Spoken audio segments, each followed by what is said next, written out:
I have children who attend schools who have soccer games, y'all. You know, you all are asking me as if I'm not a parent in this city.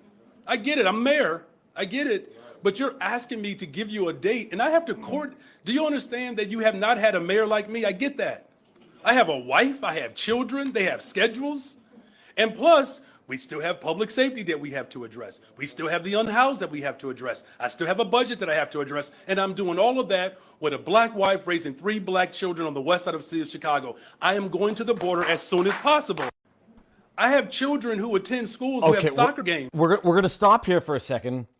So it's clear I don't have the broader context that Mayor, what's his name? Oh, Tabarnouche, the new mayor of New York. Johnson? I'll get his name. What's his name? Doesn't matter. I'll get in a second.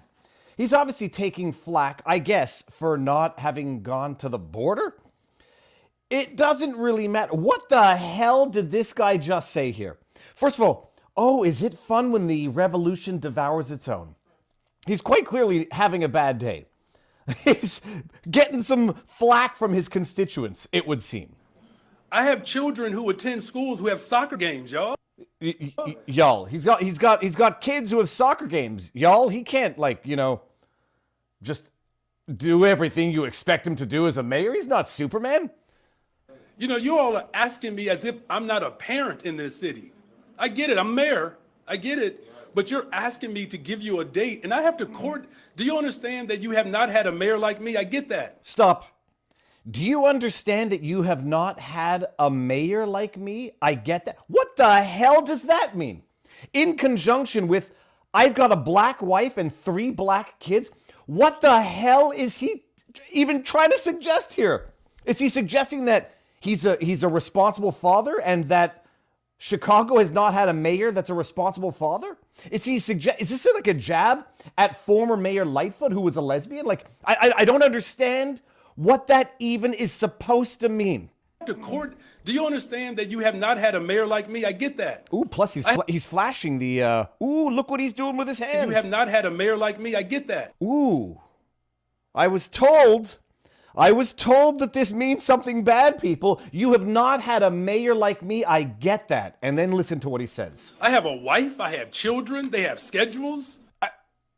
Has every previous mayor of Chicago been a single man? I think Lori Lightfoot, you know, even she's a lesbian. I think she has kids. And plus, we still have public safety that we have to address. We still have the unhoused that we have to address. The unhoused. I also love how they changed the word from homeless to the unhoused to make it sound like it's not a terrible thing that they have an unhoused crisis. I still have a budget that I have to address, and I'm doing all of that with a black wife raising 3 black children on the west side of the city of Chicago. I am going to the border as soon as possible. I'm doing all that with a black wife and 3 black children. Do tell me what the hell you were implying right there. Is it somehow harder? I mean, like, would it be easier if you had a white wife and 3 white children? And can you imagine a white guy who might be married to a black woman and then saying, I'm married to a black woman and I have 3 black kids? My goodness, that dude would be arrested for racism. Holy shit, people. So all that to say, yeah. First of all, you know, getting into politics with kids is not an easy thing. It's not something I would wish on my worst enemy. But once you get into that position and you run around, you know, the thing is, I guess it's just the reflex of crying racism all the time. He for a second thought he could weaponize the race of his wife and children. Or, you know, he's just so used to only seeing people by race. When he looks at his kids, he's like, those are black children. I mean, it's genetically it makes sense because, you know, if he's black and his wife is black, it would be weird to refer to his children as anything else, unless, you know, he adopted children and they happen to be white. But then even then, people calling Amy Coney Barrett racist for adopting a black child. I mean, it's so wild, and there's so many jokes as to what he might have been suggesting that I will not get into. All that to say, the revolution devours its own. What time is it? It's 1:05. Good afternoon, East Coast. Good morning, West Coast. Good evening, England. And what does the future look like, Australia, where it's tomorrow morning? All right, so I start with a little lighthearted stuff, and we're going to move into some much more serious stuff, and we're going to save the good stuff for Rumble, where I'm having something of a discussion with Canada RV, who has made a statement of fact that BlackRock is the third largest shareholder in Rumble. Let's just see this. We're going to do this in real time. Major shareholders. Let me see here. Oh, here we go. This is interesting. There's in the chat where someone said, Canada RV, we're supporting Rumble. They are owned by BlackRock, and BlackRock is their third largest shareholder. Let me bring up a screen here. And I said, I thought BlackRock owned like 2%. You can't stop companies from buying up shares on the open market. Top institutional holders of common shares on the open market, Cantor Fitzgerald, 8%. I think what is the legal requirement? 10%, maybe 9% before there's certain legal restrictions as to how much you can buy up on the open market. Vanguard owns 5%, and BlackRock owns 1.58%. All right.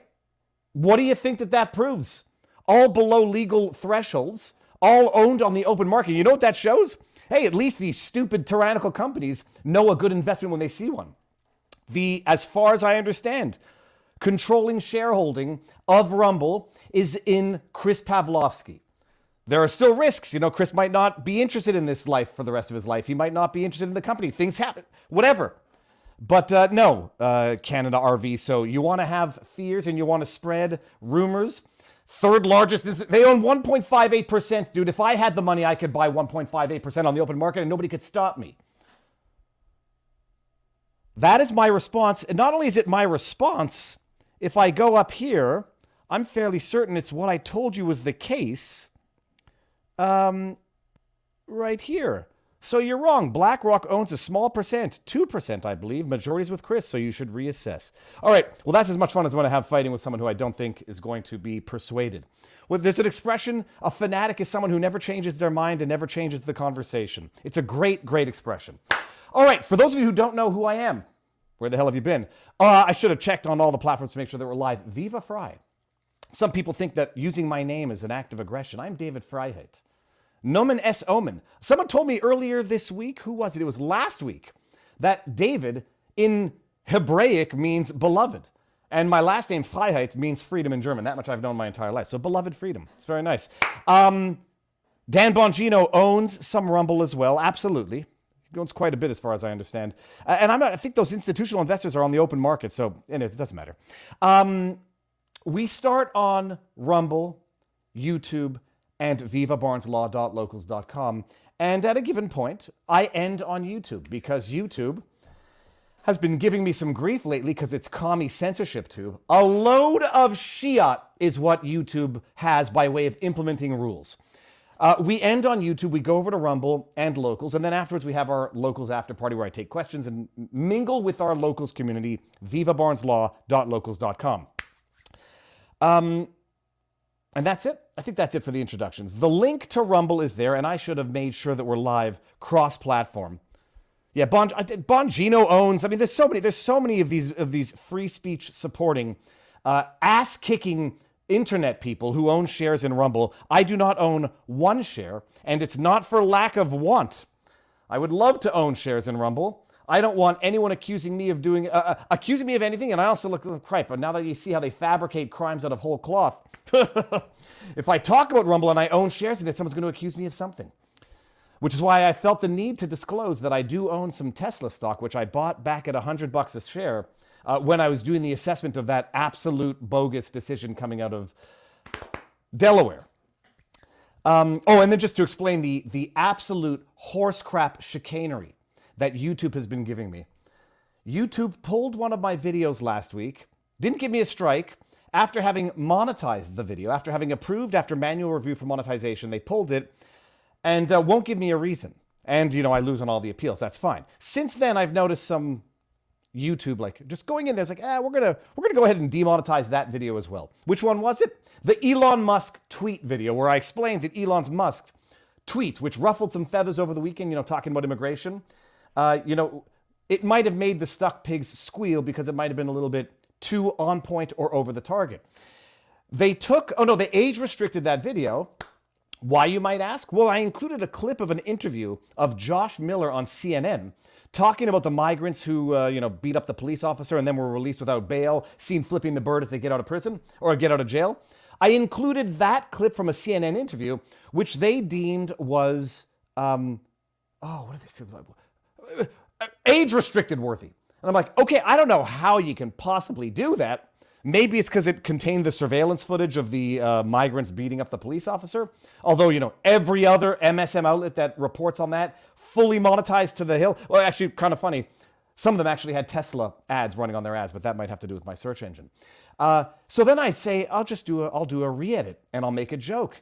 Censored for CommieTube. And put a little text in there. Edit out the clip entirely. Monetized. Good to go. 2 days later, they demonetized that version. Absolutely nothing in the video except for me talking about Elon Musk's tweet. No potentially offensive video. No infringing video of the CNN interview. Still, so quite clearly YouTube wants to control the narrative, control the conversation through soft censorship on certain issues. Some of which might be border issues, immigration issues. They might not like Elon Musk, and they might want to ensure that anyone talking about Elon Musk, his tweets, his theories, does it in a way that YouTube approves of, monetizes, and therefore promotes. Oh. So that's it. Okay, so I started off with that good joke of the mayor of Chicago getting eaten by his own. I was going to start off with a longer clip. And I'm going to do that one now. But before, just to let you know what the menu of the day is. So we're going to do this analysis of an amazing teacher really taking his time to force a student to come to no other conclusion than the student has to change their mind of their own preconceived notions.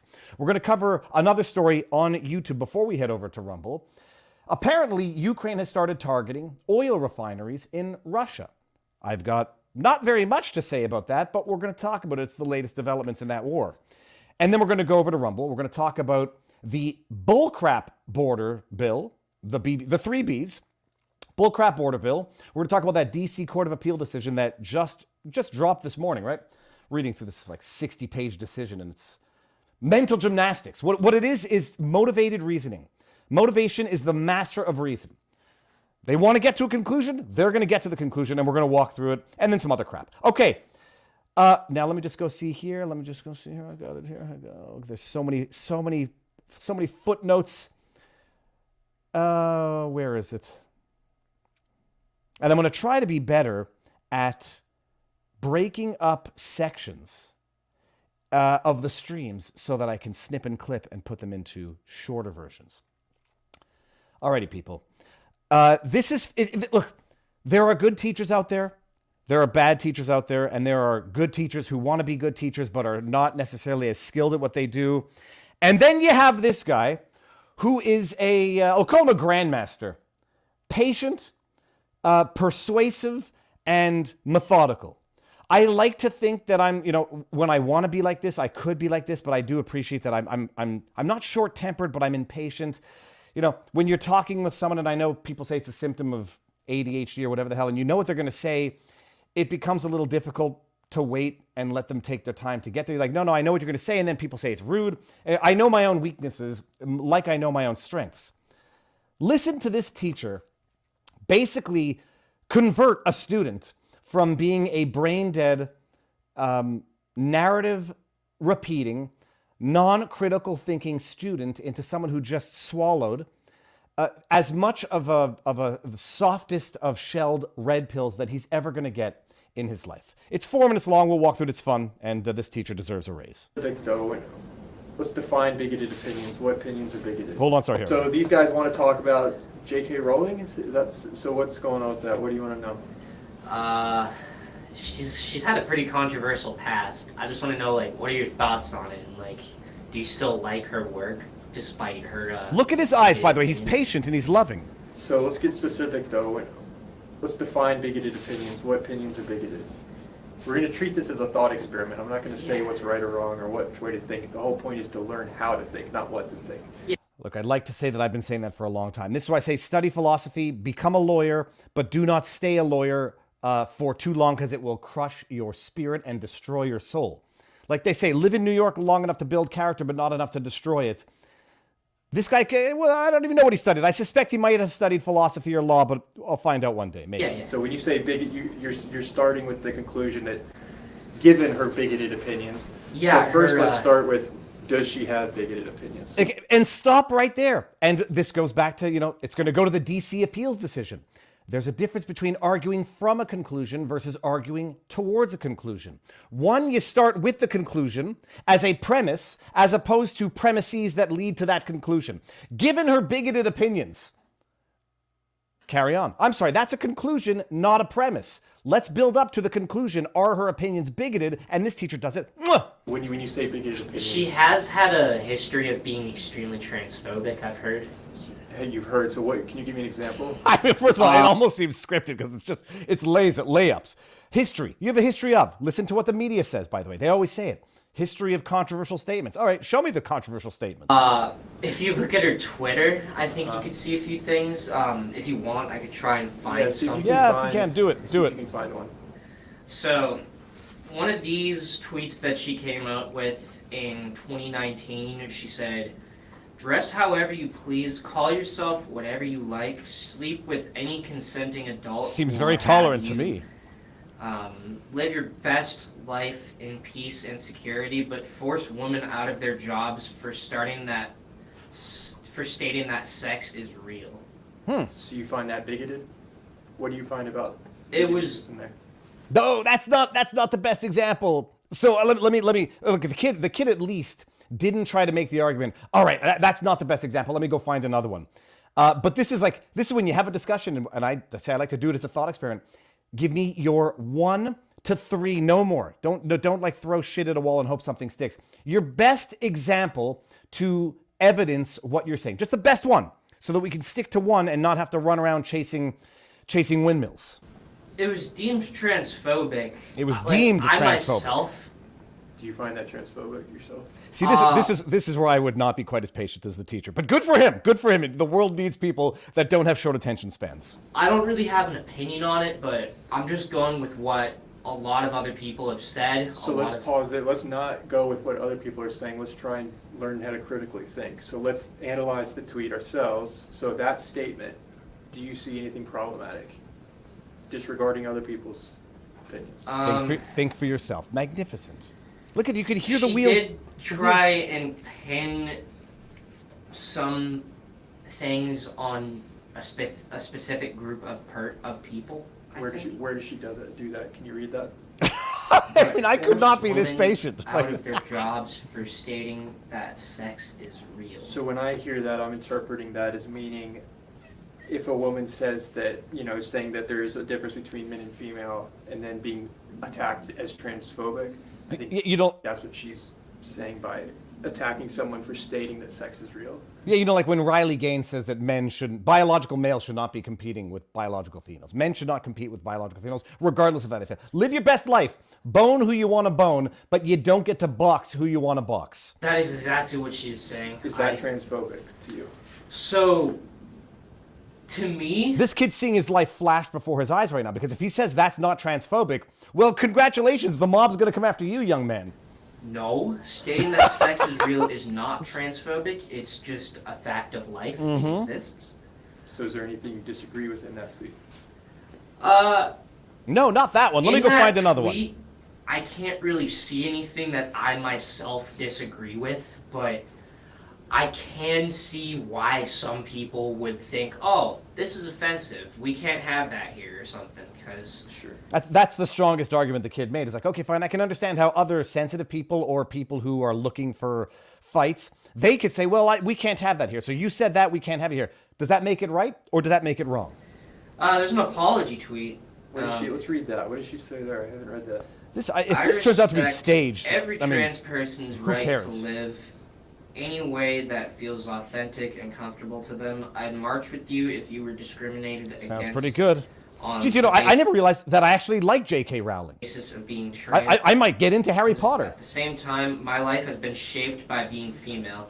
I do not believe it is hateful to say so. This is like when Anna Kasparian came out and said, I'm a woman, I'm going to listen to some men tell me what I can say as a woman? This is when people get their red pills. I mean, Anna Kasparian still has her, deep and rooted, narrative problems. But yeah, When a bunch of men who identify as female come out and tell you what you can and cannot say, when men who identify as men come out and say what women can and cannot say, who they have to get beaten up by in the octagon, who they have to lose to in the swimming pool or on the bike track, well, then women start having a problem, start stating the obvious, and start getting canceled for it. The revolution devours its own people. You see anything problematic there? She's apologizing, so no. Is that an not apology? Really. If I could read it again. It sounds like a very similar statement as what she was just saying. She's basically See, if I were the saying, kid, I would find this patronizing. I have nothing against someone being trans. Exactly. It's your life, but you just don't get to impose on my. You can live how you want. I can live how I want. We got to get to the end because the end punchline Exactly. is the best. So I guess now that we're looking at it like, oh, there's not much difference between me or her. Do you think it's fair that that she's being attacked by a large group of people and people are calling her, like you said? I don't think it's a large group of people. It's just a very vocal, rabidly vocal minority. At the beginning of this conversation, you said, given the fact that J.K. Rowling is I love it. This guy realized he just opened a universe. Now, retroactively looking at that statement, how do you feel? Do you think that was the best way to phrase? No, I feel like an idiot now. It's okay though, but this is why we do this, to learn how to think. It's beautiful. Now, there's two things. I hope that doesn't turn out to be just a totally staged, thought experiment. But even if it does, the points are there. And B, I hope that guy doesn't get totally attacked by the mob when they call him a transphobe for having convinced a kid that, yeah, there's nothing transphobic about stating the obvious. So that was beautiful. Let me see something here. What's going on in the chat? The link to the tweet is there for those who want it. All right, one last story before we head on over to the free speech platform, Rumble. Oh my goodness, have I not checked to see that we were live on Locals? We are there. Okay, good. Locals, I haven't forgotten you. I knew that I set it up. I'll give everybody the link to Locals. If you want to come over there and jump over Rumble, come for the after party. Oh, stop it, Viva. Stop it, Black Betty. That's a heart. Okay, my eyes are really, really going. And then Viva says, please give us 60 seconds of the video, just 60 seconds. All I ask. Too late. I just saw this now. Plus, sometimes you have to work through the process. Sometimes 60 seconds isn't enough. The last bit, if I start with the last bit and say, well, I kind of feel like a jerk right now, you didn't see the evolution of the mind, people. Okay, next story is this. I pulled up the tweet. Twitter being what it is, when you engage with people for the good and the wrong reasons, it promotes more of that stuff to you. So I interacted with a guy who's named Jay in Kiev.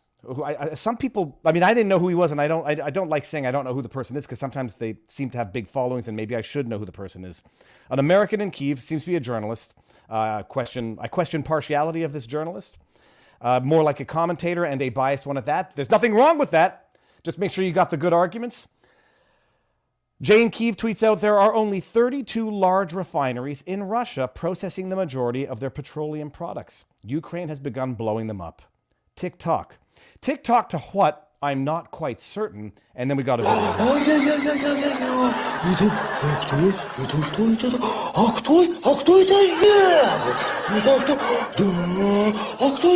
I don't understand what that audio is driving me nuts. So that was the tweet. And so I see this. I'm like, oh, I seem to recall earlier in this war when there were questions about Russians targeting civilian infrastructure. I recall people suggesting I seem to be blocked by the individual now. How'd that happen so quickly? Oh, darn it. Well, I seem to be blocked by Jay in Kiev, so maybe I'm not going to get any more responses from that. But I do remember once upon a time when there were discussions about Russia targeting civilian infrastructure in Ukraine. Also, when there was talk about, the U.S. potentially targeting civilian infrastructure in Germany via the Nord Stream pipeline, there was talk about that constituting domestic terrorism. Not domestic terrorism, I'm sorry, terrorism. I recalled that. So I'm blocked. Doesn't matter. And then I just, Googled to refresh my memory. Pulled up the U.S. Department of Defense. This was from October 31st, 2022. Russia continues attacks on Ukraine civilian targets. and I highlighted it just, to refresh my memory and that of the world. Russia is continuing its campaign of terror attacks on Ukraine as it targets civilian infrastructure, said senior defense officials. Ukraine military has been able to defend some of the Russian attacks, but air defense remains a priority. Damage to the electric grid and water supply are serious concerns directly harming the civilian population. Now, I'm not an idiot, and I'm not saying that it's right when it's right when Russia does it and wrong when Ukraine does it. I'm not a hypocrite in saying it's right when Ukraine does it, but wrong when Russia does it. I'm a logically consistent person, and I don't even have to take a position on it to say, if it's wrong when one does it, it's wrong when the other does it, and if it's not wrong when one does it, it's not wrong when the other does it. I've always found the idea of rules of war to be kind of counterintuitive. The whole idea you can't shoot a parachuting trooper out of the sky. You have to wait for them to land on the ground before you can kill them. I think that's a rule of war. It's not to say I believe in lawless war. I mean, war is hell. But the idea, once upon a time, they said, when Russia does it and blows up bridges and blows up, electrical grids, whatever, it's terrorism. All right, if that's the case, are we now celebrating terrorism just because it's our ideological political ally that's doing it? And by the way, some might even say that, parties need to resort to terrorism in asymmetrical warfare. When you can't win the war, this is the Hamas argument. When you can't win the war because you're waging it against a military superpower that will defeat you in any conventional war, you're forced to resort to terrorist type activities. All right. Can we call it that then? It's terrorism for both, or it's terrorism for neither. And I can also steelman the arguments. They're going to claim, all right, well, these are state-owned refineries. Yeah, things are typically state-owned when they've been nationalized. Does that make any state-owned element, any state-owned asset, fair military target? In Quebec, hydro dams are state-owned. If there was a war with New Brunswick or the rest of Canada and they started blowing up hydro dams, the fact that they're state-owned would not, in my mind, minimize anyone's argument that this is terroristic targeting of civilian infrastructure. So it highlights the motivated reasoning, the ideological double standards, the MSM narrative control. Well, shit, now we're going to celebrate it. Whereas if the adversary does it, we're going to demonize it.